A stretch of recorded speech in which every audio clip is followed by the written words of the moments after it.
Sir the essence of democracy, దయచేసి కొత్త సభ్యులు కాంగ్రెస్ నుంచి 53 మంది ఉన్నారు. The essence of democracy, the beauty of discussion in assembly sir is discussion, debate, dissent. Sir opposition అనేది మాకు we will have our say, the government will have its way. That is the essence of democracy. దయచేసి నేను వారిని మిమ్మల్ని కూడా కోరేది sir, మంత్రులకి సంయమనం ఉండాలి, రిస్ట్రెయింట్ ఉండాల్సింది ట్రెజరీ బెంచెస్కి. అపోజిషన్ సహజంగానే మేము ప్రభుత్వం చేయని పనులు, ఇస్తానని చెప్పిన మాటలు, హామీలు మేము దయచేసి ప్రకాష్ రెడ్డి స్పీకర్ గారితో ఒకటే రిక్వెస్ట్, మంత్రులకి మీరు దయచేసి చెప్పండి. ఇప్పుడు మేము కూడా ప్రొవోక్ చేయాలనుకుంటే మేము కూడా మాట్లాడచ్చు సార్. మేము కూడా చెప్పొచ్చు 30% కమిషన్ అని వాళ్ళ ఎమ్మెల్యేలు అంటున్నారు, 20% కమిషన్ అని సెక్రటేరియట్ లో ధర్నాలు అవుతున్నాయి. మేము ఒక బాధ్యతతో రాజకీయాల్లోకి వచ్చాం.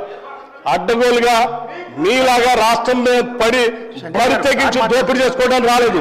మేము ఒక బాధ్యతతో ప్రజలకు సేవ చేయాలని, మేలు చేయాలని ఒక నమ్మకంతో మాలాగా ఈ రాష్ట్రంలో అణగారిన వర్గాలు, బాధితులు, తాడితులు, ఇబ్బందులు ఉన్నటువంటి మధ్యతరగతి కుటుంబాలు బాధపడకూడదు, వాళ్ళ కోసం ఏమైనా చేయాలనేటువంటి ఉన్నతమైనటువంటి ఆలోచనతో రాజకీయాలకు వచ్చినటువంటి వాళ్ళు ఎంత ఉన్నారు. మీలాగా అడ్డగోలు పనులు చేసి ఈ రాష్ట్రాన్ని దోపిడీ చేసి సర్వనాశనం చేసి 8 లక్షల కోట్ల రూపాయలు దీని మీద పారవేసిపోయే విధంగా మేము రాలేదు. అధ్యక్ష, మాట్లాడే ముందు ఒక బాధ్యత ఉండాలి, నిబద్ధత ఉండాలి. ఎవరో సభ్యులు మాట్లాడేటప్పుడు, ఒక స్టేట్మెంట్ చేసేటప్పుడు ఒళ్ళు దగ్గర పెట్టుకొని మనం మాట్లాడేది కరెక్టా కాదా, ఇది మనం ఏం చేస్తున్నాము నిబద్ధతతో మాట్లాడాలి. ఎంత అధ్యక్షది ఏమనుకుంటున్నారు?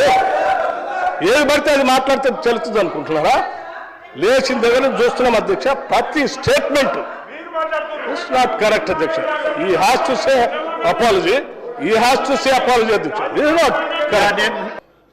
సార్, డిప్యూటీ చీఫ్ మినిస్టర్ గారు పెద్దలు బట్టి విక్రమార్క గారితో మేము 2009 నుండి కలిసి పనిచేస్తున్నాం సార్.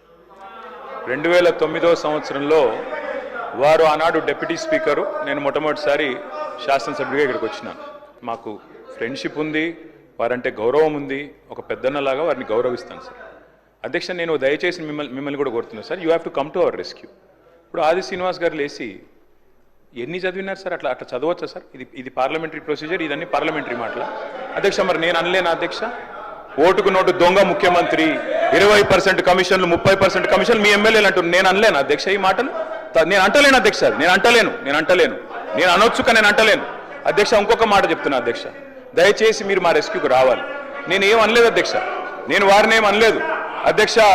నేనేమన్నాను అధ్యక్ష, జడ్చర్ల శాసనసభ్యులు అనిరుద్ధ్ రెడ్డి గారు 30% కమిషన్ అని మాట్లాడినారు, దాని మీద చర్య తీసుకోమని రెవెన్యూ మినిస్టర్ గారిని అడిగాను. 20% కమిషన్ అని కాంట్రాక్టర్లు ధర్నా చేస్తున్నారు సెక్రటేరియట్లో, చర్య తీసుకోమని అడిగినాను. మరి నేను అనొచ్చు కదా అధ్యక్ష? పిసిసి అధ్యక్ష పదవిని 50 కోట్లకు కొనుక్కున్నాడు రేవంత్ రెడ్డి అని చెప్పి కోమటిరెడ్డి వెంకటరెడ్డి అనొచ్చు కదా అధ్యక్ష?